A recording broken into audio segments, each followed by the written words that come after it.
إنا نعلم ما يسرون وما يعلنون أولم يرى الإنسان أنا خلقناه من نطفة فإذا هو خصيم مبين وضرب لنا مثلا ونسي خلقه قال من يحيي العظام وهي رميم قل يحييها الذي أنشاها أول مرة وهو بكل خلق عليم الذي جعل لكم من الشجر الأخضر نارا فإذا أنتم منه توقدون أوليس الذي خلق السماوات والأرض بقادر على أن يخلق مثلهم بلى وهو الخلاق العليم إنما أمره إذا أراد شيئا أن يقول له كن فيكون فسبحان الذي بيده ملكوت كل شيء وإليه ترجعون اللهم صل على محمد وآل محمد اللهم صل على محمد وآل محمد اللهم صل على محمد وآل محمد. ایک سورہ فاتحہ مرحوم خادم حسین ابن راجے محمد مومن ڈاکٹر کیا سورہ الفاتحہ. الحمدللہ رب العالمین الرحمن الرحیم مالک یوم الدین ایاک نعبد و ایاک نستعین اهدنا الصراط المستقیم صراط الذین انعمت علیہم غیر المغضوب علیہم ولا الضالین. احد اللہ الصمد یولد ولم یکن له کفوا احد لم یولد ولم یکن له کفوا احد. بسم اللہ الرحمن الرحیم احد اللہ الصمد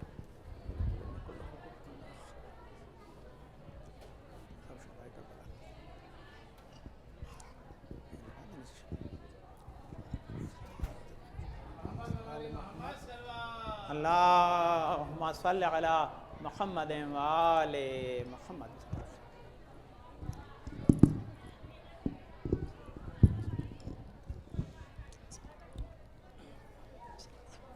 رحم اللہ من قرأ الفاتحہ. بسم اللہ الرحمن الرحیم الحمد للہ رب العالمین الرحمن الرحیم مالک یوم الدین ایاک نعبد و ایاک نستعین اهدنا الصراط المستقیم صراط الذین انعمت علیہم غیر المغضوب علیہم ولا الضالین.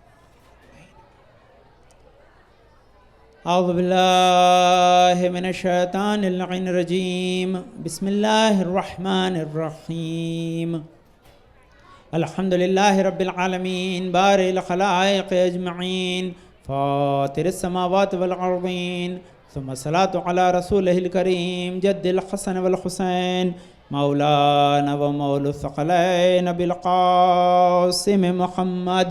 اللہم صل علی محمد وآل محمد وأهل بيته الطيبين الطاهرين المعصومين الغر الميامين المخجلين واللعنة على أعدائهم أجمعين وغاصب حقوقهم ومنكر فضائلهم من ليلنا هذا إلى قيام يوم الدين. أما بعد فقد قال الله تعالى في كتابه الحكيم وقوله الحق. بسم الله الرحمن الرحيم ولا تحسبن الذين قتلوا في سبيل الله أمواتا بل أحياء عند ربهم يرزقون. اللهم صل على محمد وآل محمد. آپ سے گزارش ہے کہ میں سورہ حمد و 3 مرتبہ سورہ اخلاص کی تلاوت کر کے جنہوں نے طرف سے آج اسپانسر ان کو مخصوصاً خادم حسین ابن راجے محمد کی ارواح کے لیے ارسال فرما دیں. بسم اللہ الرحمن الرحیم الحمد للہ رب العالمین الرحمن الرحیم مالک یوم الدین ایاک نعبد و ایاک نستعین اهدنا الصراط المستقیم صراط الذین انعمت علیہم مغضوب علیہم ولا الضالین. بسم اللہ الرحمن الرحیم قل اللہ الصمد لم یلد ولم یکن له کفوا احد. بسم اللہ الرحمن الرحیم قل اللہ احد اللہ الصمد لم یلد ولم یکن له کفوا احد. بسم اللہ الرحمن الرحیم قل اللہ احد اللہ الصمد یلد ولم یولد ولم یکن له کفوا احد. سورہ فاتحہ کا ثواب سب کو نازم حدیث اتمام مل کے درود پڑھتے ہیں آپ لوگ. اللہم صل علی محمد وآل محمد. بہر چند جملات تبرکن ایک مل کر درود پڑھتے ہیں آپ لوگ. اللہم صل علی محمد وآل محمد. خداوند عالم قرآن مجید میں ارشاد فرما رہا ہے کہ وہ لوگ جو راہ خدا میں مارے گئے انہیں مردہ نہ سمجھنا بل احیاء وہ لوگ زندہ ہیں وعند ربہم یرزقون اور اپنے رب سے رزق پا رہے ہیں. لازمی ہے کہ یہ آیت بہت اہم ہے اور اس کے کئی سارے نکات ہیں. اس کا سبب یہ ہے کہ اللہ نے موت کے بعد موت نہیں رکھی ہے، موت کے بعد حیات رکھی ہے. کیونکہ اگر اللہ اس حیات کو ہی خالی حیات رکھتا تو انسان کے لیے پھر کوئی شے تھی ہی نہیں. یعنی اللہ کی جو رحمت، اس کی قدرت، اس کی عظمت، اس کی خلاقیت کے بعید ہے کہ وہ انسان کو 100 سال 80 سال کی زندگی دے کے کہہ دے کہ بس یہی ہے. کیونکہ وہ خود انفینٹ ہے، اس لیے اللہ نے عطائیں بھی لامحدود دی ہیں. اس لیے کہا کہ حیات ہم تمہیں صرف آزمائش کے لیے دے رہے ہیں، لیکن اس کے بعد کی حیات تمہاری ابدی حیات ہے. لیکن کیا ابدی حیات میں کیا ہے کہ مرنے کے بعد فوراً سب کی حیات ایک جیسی نہیں ہے. سب کی حیات ایک جیسی نہیں ہے. کیوں؟ اس کا سبب یہ کہ ہر ایک کی زندگی ایک جیسی نہیں ہے. جب ہر ایک کی زندگی ایک جیسی نہیں ہے تو موت ایک جیسی نہیں. جب موت ایک جیسی نہیں ہے تو پھر اس کا نتیجہ بھی ایک جیسا نہیں ہے. اس لیے اللہ نے عام مرنے والوں کو شہید سے جدا کر دیا اور کہا کہ تم شہید کے بارے میں یہ گمان بھی نہ کرنا، یہ سوچنا بھی مت کہ وہ مردہ ہیں. بل احیاؤن، اللہ کہہ رہا بلکہ وہ زندہ ہیں. اب یہاں ایک بڑا میں نے ابھی تفسیروں میں دیکھا، ہمارے اساتذہ کہتے ہیں کہ کچھ لوگ جو کہتے ہیں ان کا نام زندہ ہے، ان کی سنت زندہ ہے، یہ غلط ہے. وہ خود زندہ ہیں، وہ خود زندہ ہیں. ان کا نام زندہ ہے یہ نہیں ہے. نام تو سب کا زندہ رہتا ہے، کافر کا بھی رہتا ہے. صلوات پڑھ دیں، اللہم صلی علی محمد و آل محمد. ہٹلر بھی زندہ ہے، گاندھی بھی زندہ ہے نام کے اعتبار سے تو، لیکن یہ زندگی نہیں ہے. زندہ کیا؟ وہ زندہ ہیں. کس زندہ؟ ایسے زندہ ہیں کہ عند ربہم یرزقون، وہ اللہ اپنے رب سے رزق پا رہے ہیں. اب اس کی دلیل کیا؟ اللہ نے اس میں بہت سارے نکات رکھے. اس میں سب سے پہلی چیز یہ رکھی کہ اگر تمہیں ایسی موت چاہیے کہ جو حیات ابدی میں بدل جائے تو شہادت کی تمنا کرو. لیکن لازمی ہے کہ ہر انسان بیٹل فیلڈ میں تو جاتا نہیں ہے، جنگ ہوگی نہیں، امام زمان جب تک نہ آ جائیں یا مہاراجے جب تک حکم نہ دے دیں، اس کے علاوہ تو ممکن نہیں نا. تو جب ہوگی نہیں تو شہادت کیسے ملے گی؟ تو اللہ نے کہ نہیں، ہم نے ایک طریقہ اور رکھا ہے، من ماتا علی حب آل محمد ماتا شہیدہ. صلوات پڑھتے ہیں، اللہم صلی علی محمد و آل محمد. جو محمد و آل محمد کی محبت میں اس دنیا سے اٹھ جائے وہ بھی شہید ہے، وہ بھی شہید ہے. اب آپ کہیں گے بھئی یہ دونوں چیزیں ہماری سمجھ میں نہیں آتی مولانا. ایک آدمی جان کی قربانی دینے کے لیے میدان جنگ میں گیا ہے. اب دیکھیے میدان جنگ میں دو کام ہوتے ہیں، سنیے غور سے، یہ بڑا عجیب. میدان جنگ میں آدمی ایک طرف اپنی جان کی حفاظت بھی کوشش کرتا ہے، مرنے نہیں جاتا ہے. یاد رکھیے، کوئی بھی شہید مرنے کی نیت سے نہیں جاتا ہے، وہ اس مقصد کو بچانے کے لیے جاتا ہے جس کی خاطر جنگ ہو رہی ہے. بہت بڑا نقطہ ہے، اس کو یاد رکھیے گا. شہید جان کو اپنی فنا کرنے کے لیے نہیں جا رہا ہے، بیٹل فیلڈ میں اس مقصد کی بقا کے لیے جا رہا ہے جس کی خاطر جنگ ہو رہی ہے. مولا کائنات نے جتنی جنگیں لڑی ہیں سب اسلام کی بقا کے لیے. جان ہتھیلی پہ کس لیے جاتے تھے؟ کیونکہ اسلام بچا. امام حسین نے جو قربانی دی ہے وہ اسلام کی بقا کے لیے.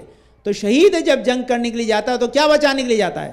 دین، اللہ کا نام، قرآن، توحید، رسالت، امامت، اسی کی بقا کے لیے شہید جا رہا ہے. اسلام کی جنگوں کا کیا مقصد ہے؟ سب سے بڑا کہ اگر اسلام نہیں ہے تو جنگ کا کوئی فائدہ نہیں ہے.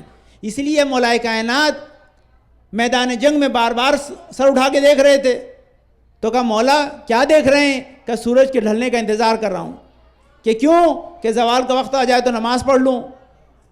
تو کہا مولا گھمسان کا جنگ ہو رہی ہے، کشتے پہ کشتے لگ رہے ہیں، آپ کو نماز کی پڑھی ہے. مولانا گھور کے دیکھا کہ تم آئے کس لیے ہو؟ تو ہم یہ جنگ کس لیے کر رہے ہیں؟ ملک لینے کے لیے، متا لینے کے لیے، مال لینے کے لیے نہیں. ہم جنگ کر رہے ہیں اسلام کو بچانے کے لیے. اگر نماز ہی مٹ جائے گی تو جنگ کا فائدہ کیا ہے؟ صلوات پڑھتے ہیں، اللہم صلی علی محمد و آل محمد. تو خلاصہ کیا ہے؟ سنیے گا، بہت اہم پوائنٹ آپ کی خدمت پیش کر رہا ہوں. مسئلہ ہے کہ انسان بیٹل فیلڈ میں جاتا کیوں ہے؟ جنگ اس لیے کرتا ہے تاکہ اسلام کو بچائے. من مات علی حب آل محمد کیا ہے؟ علی کی محبت ہے اس لیے کہ اسلام بچ جائے. چاہے ایسے بچاؤ چاہے ایسے بچاؤ، شہادت کا جام نصیب ہو جائے گا. صلوات پڑھتے ہیں، اللہم صلی علی محمد وآل محمد. اگر تم نے زندگی ایسی گزاری کہ جس میں تم دین کو نہیں بچا پائے تو پھر کوئی فائدہ ہی نہیں ہے, پھر اس کا کوئی تمہیں محاصل ملا ہی نہیں. اگر تم اپنے بعد دین چھوڑ کر نہیں گئے تو تمہاری زندگی جہاد نہیں تھی. اب آپ بتائیں کیا بچاتا ہے شہید؟ دین بچاتا ہے. محب اہل بیت کیا بچاتا ہے؟ دین بچاتا ہے. وہ حرام سے بچتا ہے, حلال پہ عمل کرتا ہے. اور یقین مانیے ذہن کا, میں آپ کو بتاؤں یہ آسان نہیں ہے. تلوار کا گھاؤ کھا لینا آسان ہے, حلال و حرام کے وقت پہ صبر کرنا مشکل ہے. کیوں؟ اس میں بڑا فرق ہے. تلوار کا گھاؤ دشمن مارتا ہے, حلال حرام پہ صبر خود کرنا پڑتا ہے. صلوات پڑھ دیں. اللہم صلی علی محمد وآل محمد. آسان نہیں ہے یہ, اسی لیے کہ من مات علی حب آل محمدین ماتا شہیدہ. جو محمد آل محمد کی محبت میں اس دنیا سے اٹھ جائے وہ شہید ہے. وہ شہید ہے. شہید کا درجہ کیا ہے کہ لا تحسبن الذین قتلوا فی سبیل اللہ امواتا. اب آپ بتائیے کہ عام انسان آپ اور ہم میں سے کوئی محمد آل محمد کی محبت میں اس دنیا سے اڑ جائے تو شہید کہلائے, خدا آل محمد کیا کہلائیں گے؟ اب آپ تاریخ اٹھا کے دیکھ لیجئے, چاہدہ معصومین میں امام زمانہ کے علاوہ, کیونکہ حیات جو ہے وہ طولانی رکھتے ہیں, سب کے سب شہید ہیں. کیوں شہید ہیں؟ کیونکہ بتایا جب ان کی محبت میں شہادت مل رہی ہے تو خدا ان کو شہادت کیوں نہ دے.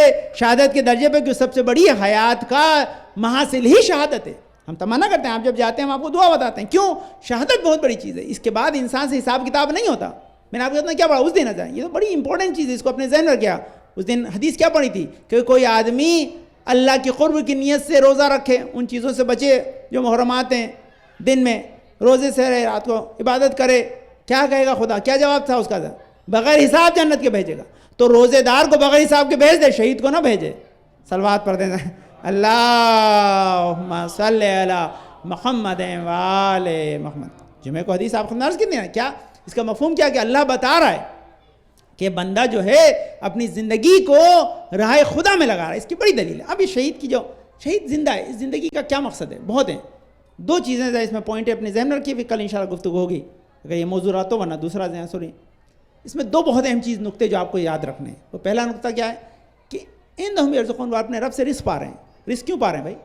کیا کریں گے رزق کا؟ کھاتے ہیں. رزق پا رہے ہیں, اللہ نے کہا ہے یہ رزق کیوں پا رہے ہیں؟ اللہ رزق کیوں دے رہا انہیں؟ اس لیے دے رہا ہے کہ ہم آپ جیسے کہ مانگنے جائیں تو ہمیں عطا کر دیں. جو شہید ہے وہ اللہ سے رزق پاتا ہے, جو پاتا ہے, جو لے سکتا ہے وہ دے سکتا ہے. اب نہ کہیے گا امام حسین کے دروازے پہ مانگنے کیوں جاتے ہیں کہ اللہ انہیں دیتا ہے, حسین ہمیں دیتے ہیں. صلوات پڑھیں. اللہم صلی علی محمد وآل محمد.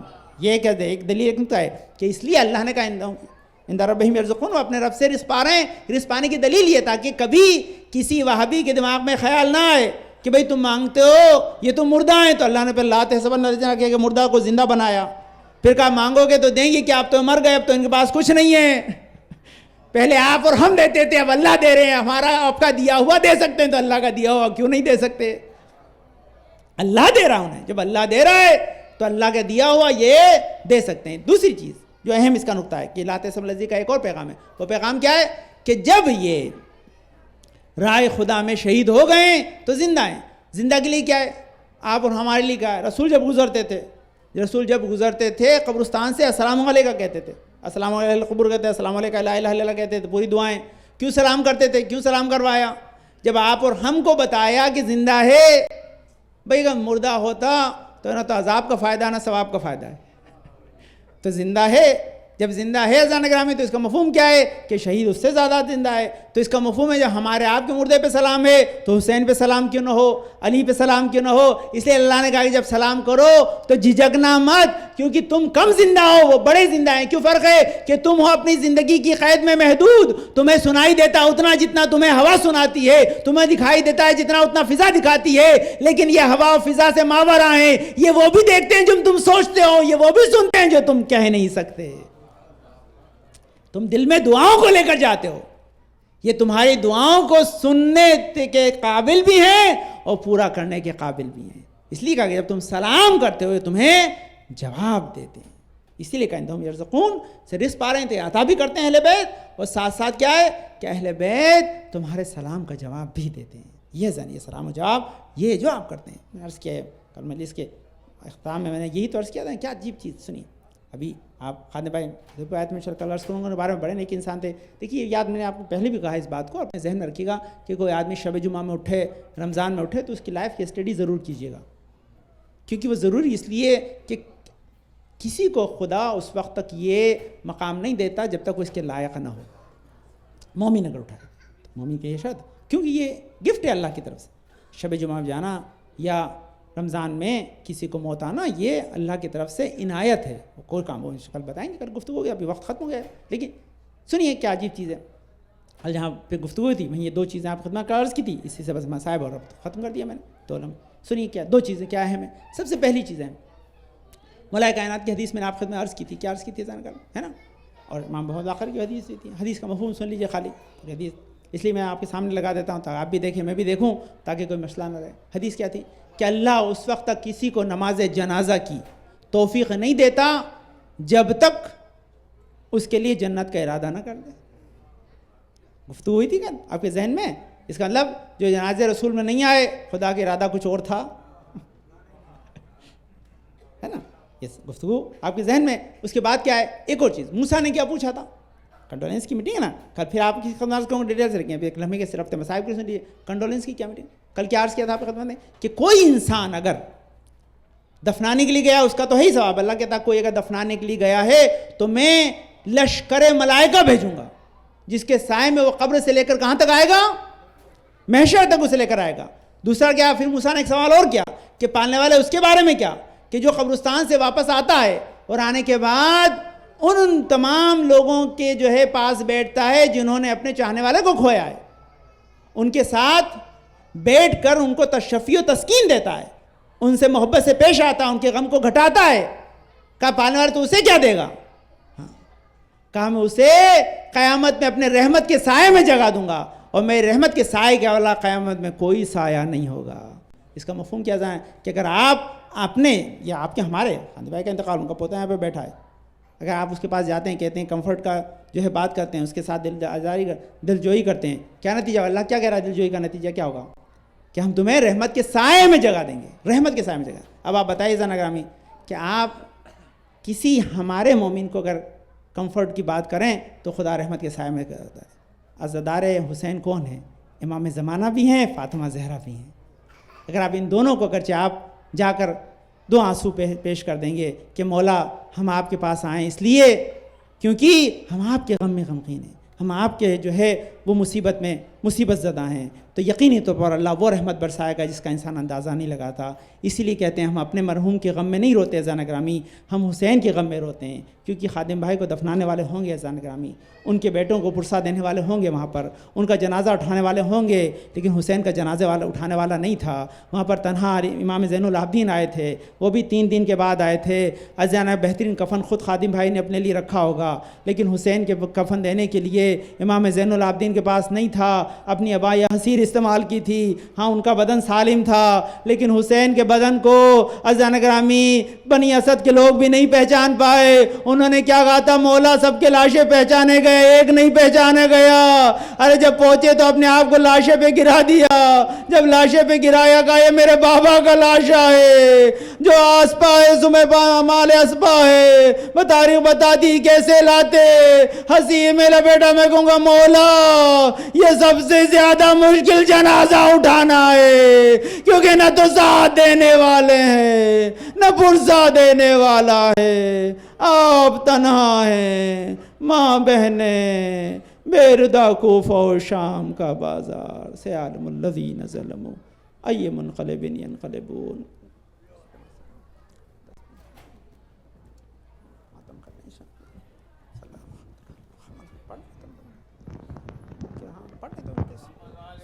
سورہ فاتحہ کے لیے ان کے سوال بیٹھے گا۔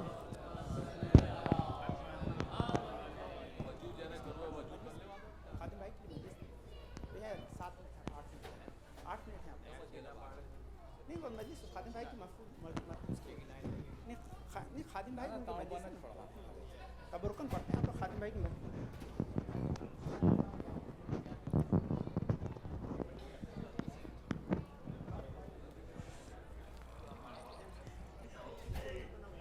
کسی طاقت سے بھی ارباب غم روکے نہیں رکتے، کسی طاقت سے بھی